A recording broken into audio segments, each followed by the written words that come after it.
Ito ay isang malaking mundo sa labas. Marami tungkol dito ang hindi mo makokontrol, ang stock market, trade wars, at military wars. Masakit kapag nakakaramdam ka ng matinding emosyon sa mga bagay na hindi mo na mababago. Ngunit ano ang maaari mong baguhin? Maaari mong baguhin ang iyong sarili. Maaari mong baguhin ang iyong mga aksyon at reaksyon, ang iyong mga gawi, ang iyong mindset, at ang daan-daang bagay na nasa iyong direktang kontrol. At hindi lang iyon, sa buong mundo, maimpluwensyahan mo rin ang mga bagay gamit ang iyong pera, iyong suporta, iyong dugo, pawis, at luha. Ngunit kailangan mong maging matalino tungkol dito. Kailangan mong gawin ito ng tama sa pamamagitan ng pagtutok sa kung ano ang maaari mong baguhin. Ang paksa ng aming video ngayon, gamit ang sinaunang Stoic na karunungan, ay ipapakita namin sa iyo ang 8 makapangyarihang diskarte upang mabawi ang kontrol sa iyong isipan at sa iyong buhay. Kung gusto mo ang nakatutok na buhay, narito ang aming mapa ng daan para makarating ka doon. Ang unang punto, pag-uusapan natin ang tungkol sa dichotomy ng kontrol at kung paano ihinto ang pag-aaksaya ng iyong oras sa mga bagay na hindi mo mababago. Ikalawang punto, pag-uusapan natin ang tungkol sa pagdudulot ng epektibong pagbabago dahil mayroon kang higit na kapangyarihan kaysa sa iyong iniisip. Ikatlong punto, tatalakayin natin ang pananaw mula sa itaas tungkol sa pagkakaroon ng pananaw sa pamamagitan ng pag-zoom out upang makita ang balanseng butas. Ika-4 na punto, pag-uusapan natin kung paano ang balakid ay ang paraan. Ang bagay na humaharang sa iyo ay talagang nagtuturo sa iyo patungo sa paglago. Ika-5 punto, pag-uusapan natin ang tungkol sa negatibong visualization, ang counterintuitive na kapangyarihan ng pag-iisip kung ano ang maaaring magkamali upang protektahan ang iyong sarili. Ika-6 na punto, pag-uusapan natin ang memento mori, ang pag-alala na ikaw ay mamamatay, hindi para maging morbid, kundi para mas mabuhay. Ika-7 punto, pag-uusapan natin ang tungkol sa voluntaryong kakulangan sa ginhawa, ang pagpili ng pinaka-hindi komportable na bagay na makakagawa ng pagbabago at pagkatapos ay gawin ito. Pang-8 punto, para masulit ang pagtutok, ipapaliwanag namin ang diskarte sa paggawa ng listahan at kung paano ito gamitin para sa iyong kalamangan. Ngunit, ang lahat ay nagsisimula sa aming unang punto. Kung ang alinman sa mga ito ay gagana, dapat kang tumuon sa kung ano ang maaari mong talagang baguhin. Dahil sa ngayon, nag-aaksaya ka ng mahalagang emosyonal na enerhiya sa mga bagay na hindi mo maiimpluwensyahan sa makabuluhang paraan. At iyon ay magpapahirap sa iyo dahil hindi mo makokontrol ang pagbagsak ng ekonomiya. Hindi mo makokontrol ang iyong mga kapitbahay na tumatahol na aso o ang pagbabago ng klima o kung kinansela ng Netflix ang iyong paboritong palabas. Ngunit ang mga bagay na maaari mong kontrolin, ang iyong mga reaksyon, ang iyong mga gawi, ang iyong atensyon, ang iyong pagsisikap, ang paraan ng pagbibigay kahulugan sa mga kaganapan, ang kahulugan na itinalaga mo sa kung ano ang mangyayari, ang mga hangganan na iyong itinakda, ang mga pag-uusap na iyong sinisimulan. Ito ang mga bagay na maaari mong gawin at mahalaga ang mga ito. Sa kasamaang palad, karamihan sa mga tao ay gumugugol ng mga taon ng paghihirap sa mga bagay na hindi nila maabot. Kaya, paano tayo makakatakas sa bitag na ito? Ginagawa natin ito sa pamamagitan ng pagtanggap sa brutal na katotohanan ito. Ang ating saklaw ng impluwensya ay maliit kumpara sa universo ng mga bagay na pinapahalagahan natin. Kapag tinanggap mo ito, tanggapin mo talaga, nararamdaman mo ang kalayaan. Kapag ang mga tao ay huminto sa pagkapagod sa kanilang sarili, sa pakikipaglaban sa mga hindi mapanalunang laban, mayroon silang lakas para sa mga labanan na mahalaga, ang mga kung saan ang kanilang mga aksyon ay nagdudulot ng kapansin-pansing pagkakaiba. Ang iyong trabaho ay hindi upang kontrolin ang hindi nakokontrol dahil hindi mo magagawa. Ang iyong trabaho ay ituon ang iyong may hangganang enerhiya sa kung ano ang maaari mong aktwal na baguhin at upang isagawa ang sinaunang sining ng pagpapaalam sa lahat ng iba pa. Mukhang simple, hindi ba? Hindi naman. Walang ganap na gumagawa nito, ngunit maaari mong subukan at maaari kang maging mas mahusay at patuloy na subukan at patuloy na matuto at sa huli ay magsisimula kang tumuon sa kung ano ang mahalaga. Ang ating ikalawang punto ay nauugnay, ang mabuting balita na kasama ng katotohanan ito. Ang aming pangalawang punto ay marami kang makokontrol. Karamihan sa mga tao ay natigil sa maling binary na ito. Alinman sila ay lubos na walang kapangyarihan o kailangan nila ng kumpletong kontrol. Kalokohan yan. Ang katotohanan ay mas magulo at mas kahanga-hanga. Mayroon kang napakalaking kapasidad na lumikha ng pagbabago, hindi lang kung saan ka tumitingin. Kapag ang mga tao ay nakatuon sa pagbabago ng mga bagay na lampas sa kanilang kontrol, sinasayang nila ang kanilang kapangyarihan. Samantala, ang kanilang tunay na impluensya, ang kanilang tunay na kapangyarihan ay hindi pa nagagamit, nag-iipon ng alikabok. Ang iyong tunay na kapangyarihan ay nakasalalay sa iyong pare-parehong sinasadyang mga aksyon, iyong maalahaning mga tugon, iyong mga madiskarteng pagpili, iyong hindi natitinag na pagtitiyaga.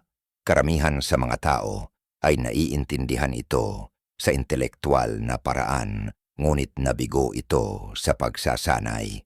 Tumalbog sila sa pagitan ng pagbibitiw. Wala akong ginagawang mahalaga at mahiwagang pag-iisip. Kung mag-alala ako, baka magbago ang mga bagay. Narito ang hindi komportableng katotohanan. Ang mabisang pagbabago ay nangangailangan ng pamamaraan. Patuloy na pagsisikap sa mga lugar kung saan ang iyong mga aksyon ay lumalabas. Nangangahulugan ito ng pag-abandona sa mapang-akit na pantasya na maaari mong kontrolin ang lahat at sa halip ay i-channel ang iyong enerhiya sa mga lugar kung saan ito mahalaga. Tingnan ang sinumang lumikha ng makabuluhang pagbabago. Hindi sila nag-aksaya ng enerhiya sa pagluha kung ano ang hindi nila maiimpluwensyahan. Natukoy nila ng eksakto kung saan sila maaaring maglapat ng presyon at pagkatapos ay itinulak ng walang humpay, madiskarteng at may ganap na pagtuon.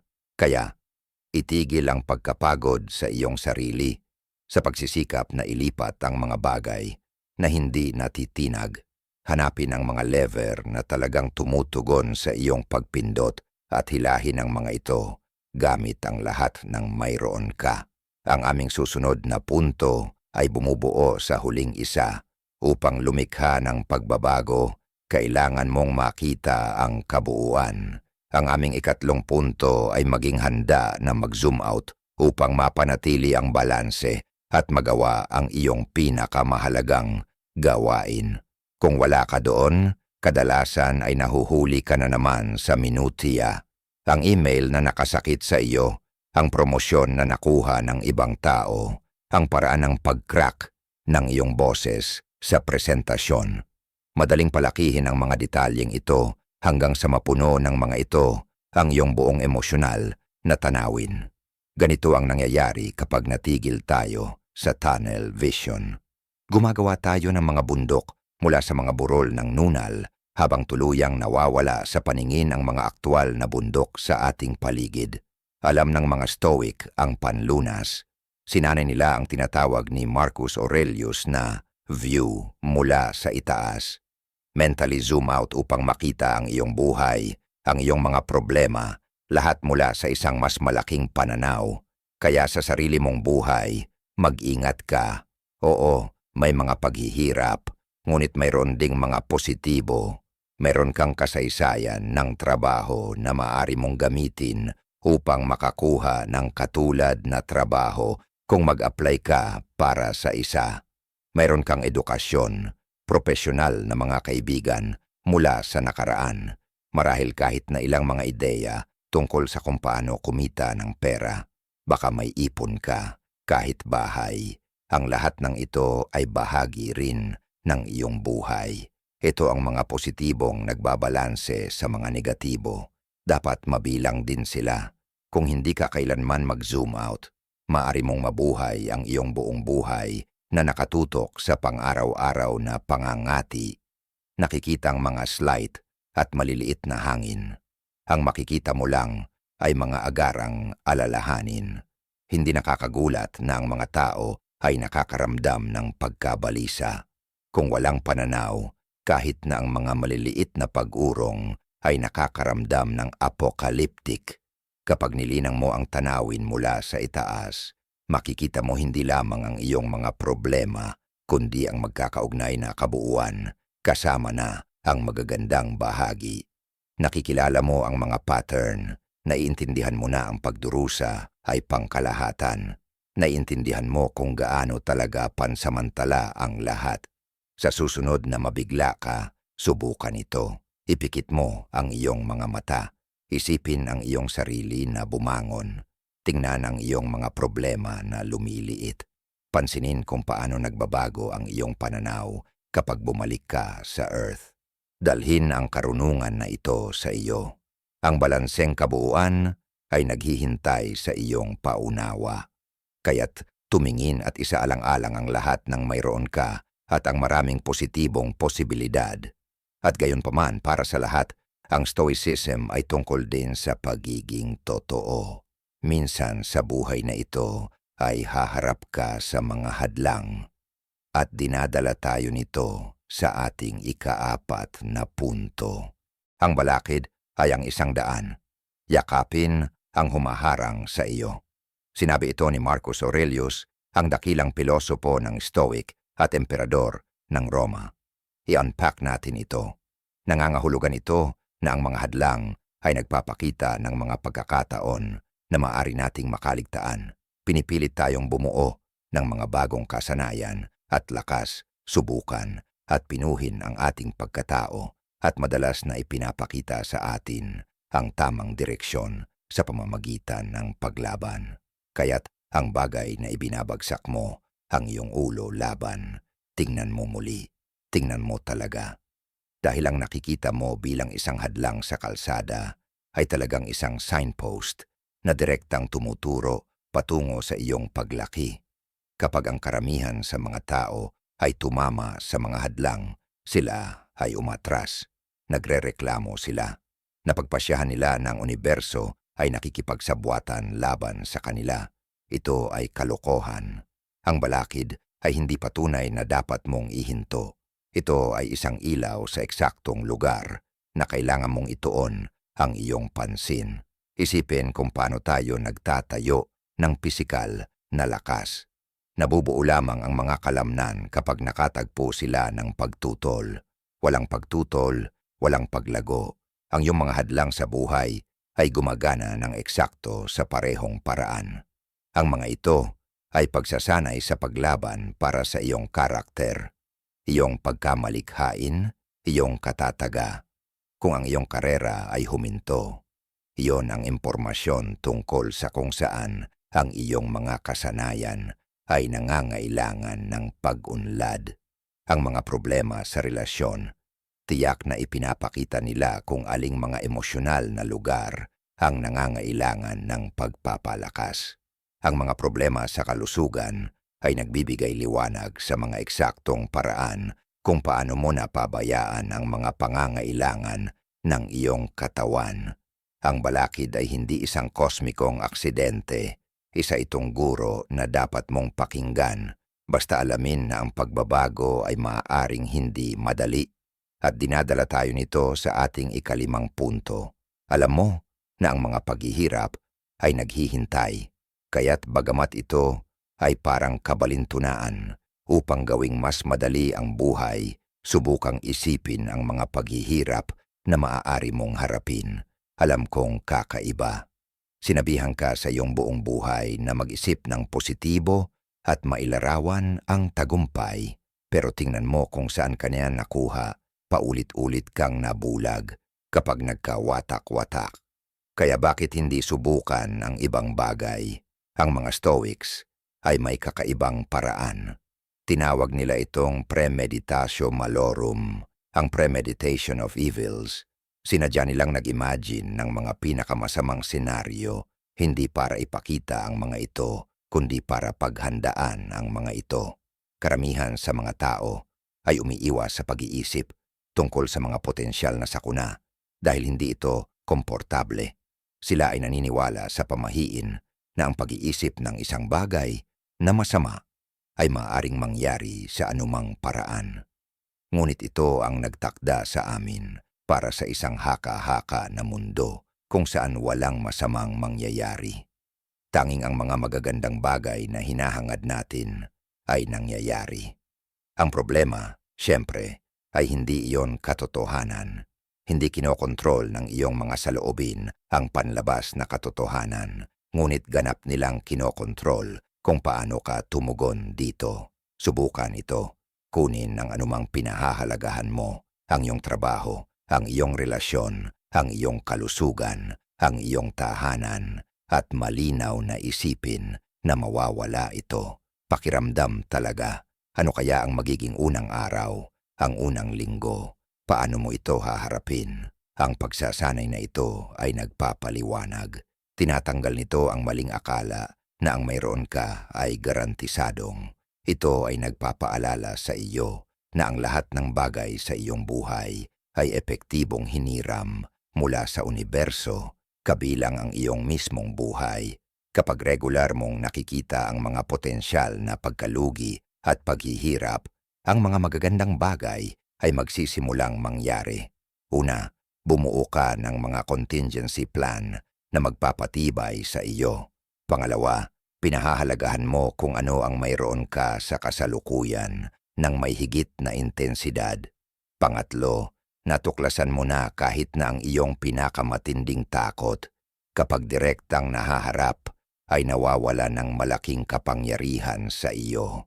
Ang pinaka-bulletproof na mga tao ay hindi ang mga umiiwas sa mga negatibong pag-iisip. Sila ang nakatitig sa kanilang mga pinakamasamang sitwasyon at nagsabing, kahit ito, kaya kong mabuhay. Sa susunod na pag-aalala tungkol sa kung ano ang maaaring mangyari, huwag itulak ito palayo. Suriin itong maigi. Tanungin ang iyong sarili, ano ang gagawin ko kung nangyari ito? Dinadala tayo nito sa iyong ikalawang punto. Ito ang sandali ng aking alalahanin ang kamatayan upang ikaw ay tunay na mabuhay. Karamihan sa mga tao ay kumikilos na parang mayroon kang walang limitasyong oras. Gumising ka na. Ang iyong oras ay nauubos. Tulad ng itinuro ng mga Stoic, maraming kamatayan na iyong kinatatakutan ay nangyari na para sa iyo. Ang mga nakarang dekada ng iyong buhay ay patay sa isang kahulugan. Patay at wala na. Nabuhay mo sila. Hindi na sila babalik. Kung iniisip mo na ang kamatayan ay hindi nangyayari sa isang gabi, ngunit bilang pagdating sa mga bahagi ng kamatayan na iyong bahagi ay dumating na.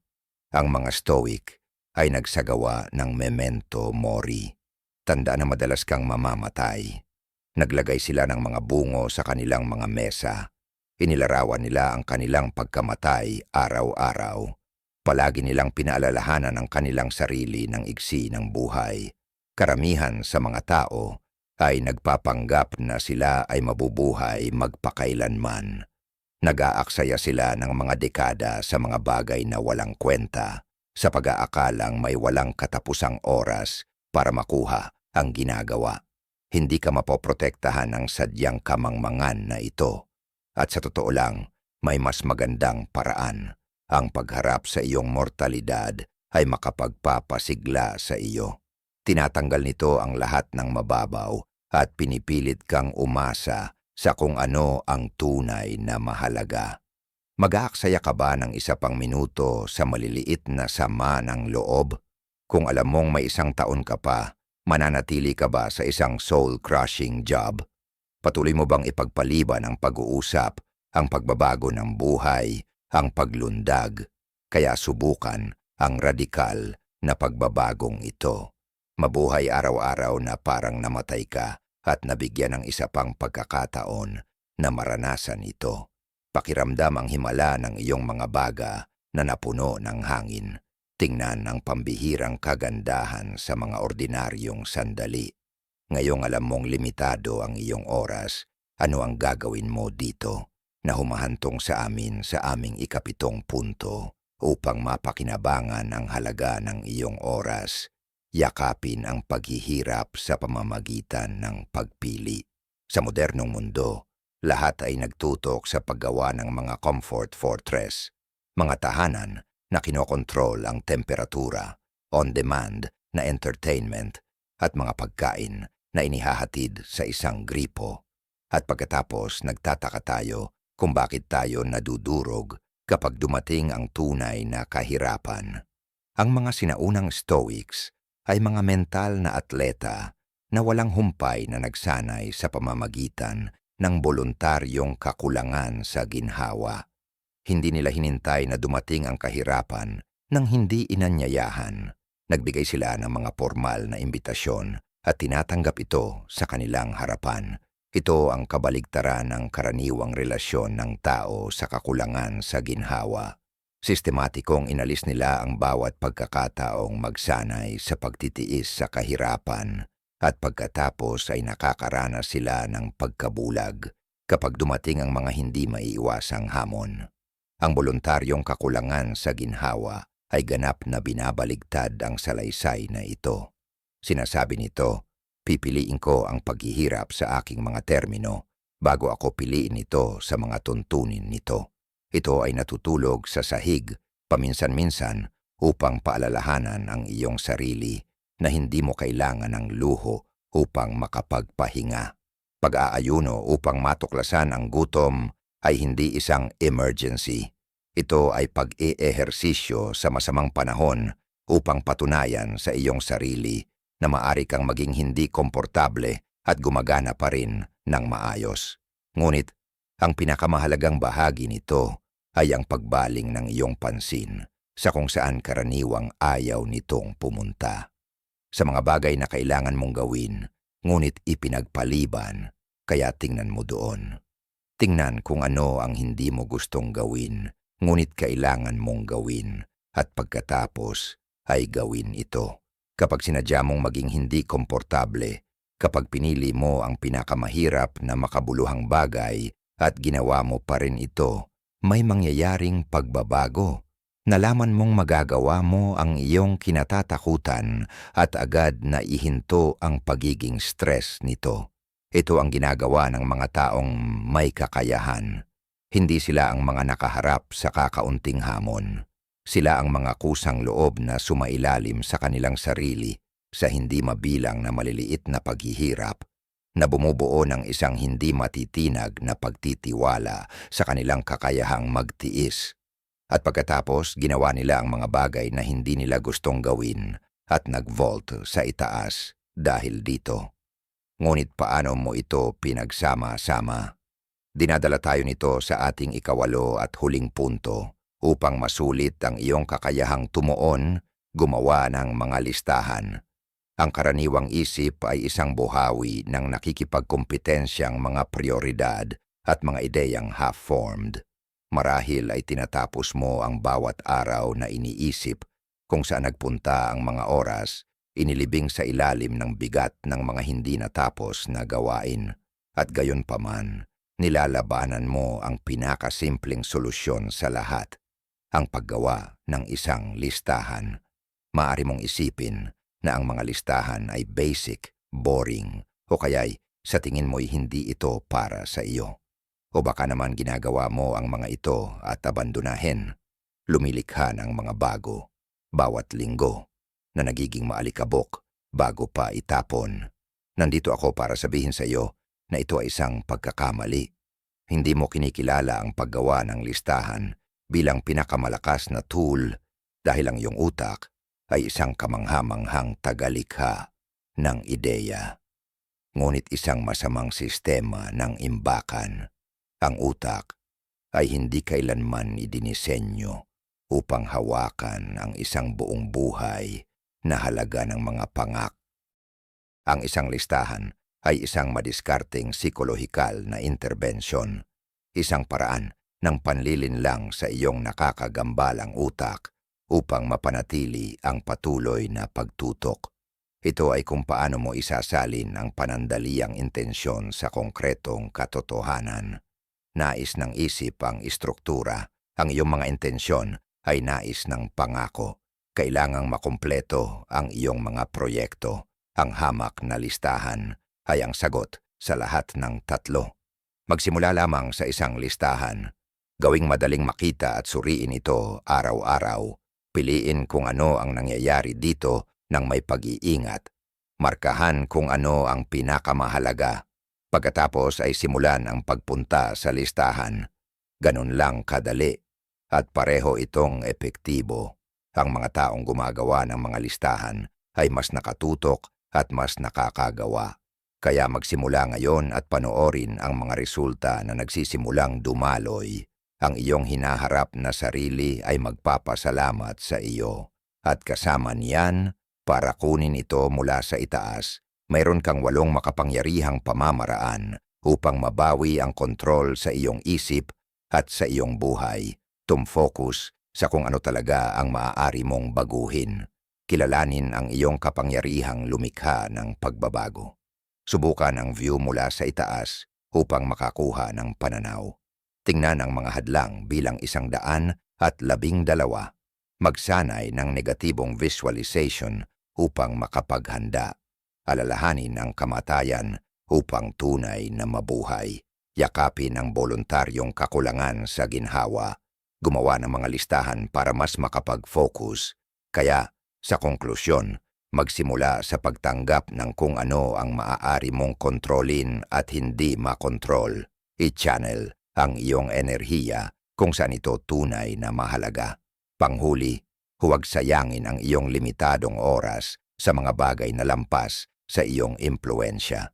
Magsimula sa isang pamamaraan lamang ngayon. Tingnan kung ano ang pakiramdam.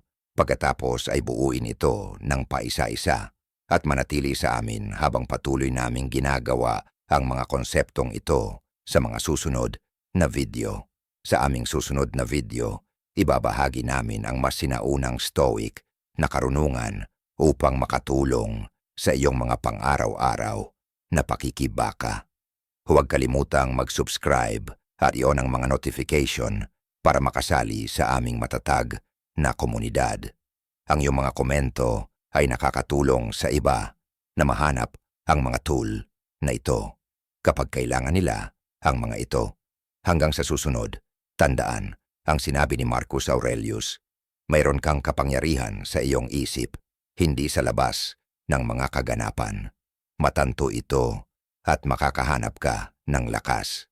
Nasa sa iyo na magsanay ng matatag na karunungan at gamitin ang iyong pagtuon upang bumuo ng pinakamahusay na buhay na maaari mong gawin. Kaya lumabas ka doon at gawin mo.